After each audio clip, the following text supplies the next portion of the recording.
അഞ്ചു നമ്മൾ അങ്ങോട്ട് പോവാം. കോഴിക്കോട് ഫെസ്റ്റിന്. അതെ ഗായ്സ്, നമ്മൾ കോഴിക്കോട് ഫെസ്റ്റിന് പോവാണ്. സോ നമ്മൾ പറഞ്ഞ പോലെ Malayala Manorama സംഘടിപ്പിച്ചിട്ടുള്ള hotels literature fest കാണാൻ പോയിട്ടുണ്ടായിരുന്നു കാലിക്കറ്റ്. എനിക്ക് നാട്ടിൽ പറയത്തക്കവണ്ണം ഫ്രണ്ട്സും കാര്യങ്ങളൊന്നുമില്ല. പുറത്ത് പോയി പഠിക്കുകയും വർക്ക് ചെയ്യുകയും ഒക്കെ ചെയ്തുകൊണ്ട് തന്നെ നാട്ടിൽ വരുമ്പോൾ എൻ്റെ അനിയൻ്റെ ഫ്രണ്ട്സാണ് എൻ്റെയും ഫ്രണ്ട്സ്. അവരുടെ കൂടെയാണ് ഞാൻ എല്ലായിടത്തും കറങ്ങി നടക്കാറുള്ളത്.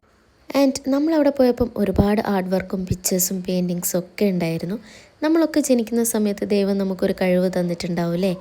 അങ്ങനെ എനിക്ക് കിട്ടിയിട്ടുള്ള ഒരു എബിലിറ്റിയാണ് ഡ്രോയിങ്. ബട്ട് അത് പോളിഷ് ചെയ്യാൻ വേണ്ടി ഞാൻ യാതൊന്നും തന്നെ ചെയ്തിട്ടില്ല. അതിൻ്റെ ഒരു റിഗ്രറ്റ് ഇപ്പോഴും എനിക്ക് മനസ്സിലുണ്ട്. എനിവേ, പണ്ട് സയൻസ് എടുത്ത സമയത്ത് റെക്കോർഡൊക്കെ വരയ്ക്കാൻ വേണ്ടിയിട്ട് എന്നെ കൂടുതലായിട്ട് ഹെൽപ്പ് ചെയ്തിട്ടുള്ളത് ഈ ഒരു കഴിവ് തന്നെയാണ്.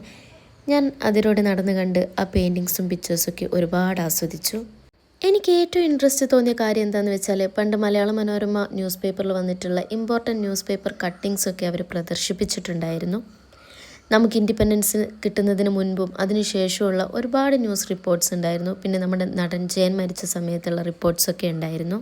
അങ്ങനെ നടക്കുന്ന സമയത്താണ് കുഞ്ചുകുറുപ്പിനെ നിങ്ങൾക്കും വരയ്ക്കാമെന്നുള്ളൊരു ബോർഡ് ഞാൻ കാണുന്നത്. വരയ്ക്കാൻ ഇൻട്രസ്റ്റ് ഉള്ള ആളുകളൊക്കെ അവിടെ വന്ന് വരയ്ക്കുന്നുണ്ടായിരുന്നു. സോ ഞാനും ഒരു കൈ നോക്കാമെന്ന് വിചാരിച്ചു. നമ്മൾ എവിടെ പോയാലും നമ്മൾ പോയതിൻ്റെ ഒരു ഓർമ്മ ബാക്കി വെക്കണം എന്നാണല്ലോ. അതുകൊണ്ട് ഞാൻ എൻ്റെ പേര് എഴുതി അവിടെ സൈനൊക്കെ ചെയ്തു. ഇതെന്നും മറക്കാനാവാത്തൊരു ഓർമ്മയായിട്ട് എൻ്റെ മനസ്സിലുണ്ടാവും. പിന്നെ നമ്മൾ ബീച്ചിൽ കൂടി നടന്നു ഒരുപാട് നേരം. ലൈറ്റൊക്കെ വെച്ചിട്ട് ബീച്ച് മുഴുവൻ ഡെക്കറേറ്റ് ചെയ്തിട്ടുണ്ടായിരുന്നു. നിറയെ പേര് ഫെസ്റ്റ് കാണാൻ വന്നിട്ടുണ്ടായിരുന്നു. ആൻഡ് അടിപൊളി റഷായിരുന്നു.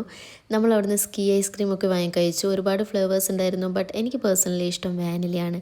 അതുകൊണ്ട് ഞാനത് വാങ്ങി കഴിച്ചു.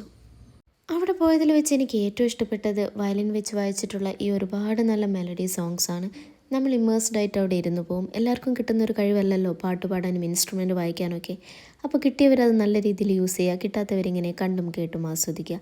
And always be grateful four who V are today. ബീച്ചിൽ കൂടി നടക്കുമ്പോൾ ഈ ലൈറ്റ് കത്തുന്ന ബലൂൺ എൻ്റെ കണ്ണിൽ പെട്ട് കണ്ടപ്പോൾ തന്നെ എനിക്കത് കിട്ടിയേ പറ്റുള്ളൂ. ആൻഡ് എനിക്കത് വാങ്ങിത്തന്നു. നമുക്ക് എത്ര വയസ്സായി എന്ന് പറഞ്ഞാലും നമ്മുടെ ഉള്ളിലൊക്കെ ഒരു കൊച്ചുകുട്ടി ഉറങ്ങിക്കിടക്കുന്നുണ്ടല്ലേ.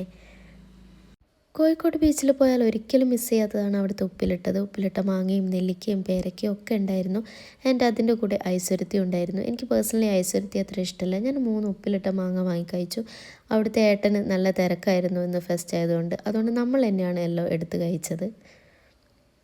പിന്നെ ഞാനും എൻ്റെ അനിയനും അവരുടെ ഫ്രണ്ട്സൊക്കെ എവിടെ പോയി ഫുഡ് കഴിക്കാമെന്ന് ഡിസ്കസ് ചെയ്യായിരുന്നു. അവരൊക്കെ ശബരിമലയ്ക്ക് പോകാൻ വേണ്ടിയിട്ട് മാലയിട്ട സ്വാമിമാരാണ്. അപ്പം അവർക്ക് എല്ലാ ഫുഡും കഴിക്കാൻ പറ്റത്തില്ലല്ലോ. പിന്നെ നമ്മൾ പിസ്സ ഹട്ടിൽ പോയിട്ട് പിസ്സ കഴിക്കാമെന്ന് വിചാരിച്ചു. അവർക്കൊക്കെ ഒരു വെജ് പിസ്സയും എനിക്കും എൻ്റെ അനിയത്തിക്കും കൂടി ഒരു നോൺ വെജ് പിസ്സയാണ് നമ്മൾ ഓർഡർ ചെയ്തിട്ടുണ്ടായിരുന്നത്. അതിൻ്റെ അത്യാവശ്യം നല്ല ക്വാളിറ്റിയും ക്വാണ്ടിറ്റിയും ഒക്കെ ഉണ്ടായിരുന്നു. സർവീസൊക്കെ അടിപൊളിയായിരുന്നു. നല്ല ടേസ്റ്റും ഉണ്ടായിരുന്നു. നമ്മൾ കഴിച്ചുകൊണ്ടിരുന്ന പിസ്സ ഹട്ടിൻ്റെ താഴെയായിട്ട് ഒരു അമേരിക്കൻ ബേസ്ഡ് റെസ്റ്റോറൻ്റ് ഉണ്ട്, ചെസ്ലോഫ്. അവിടെ ഹാലോവീൻ സെലിബ്രേഷൻ ഉണ്ടായിരുന്നു.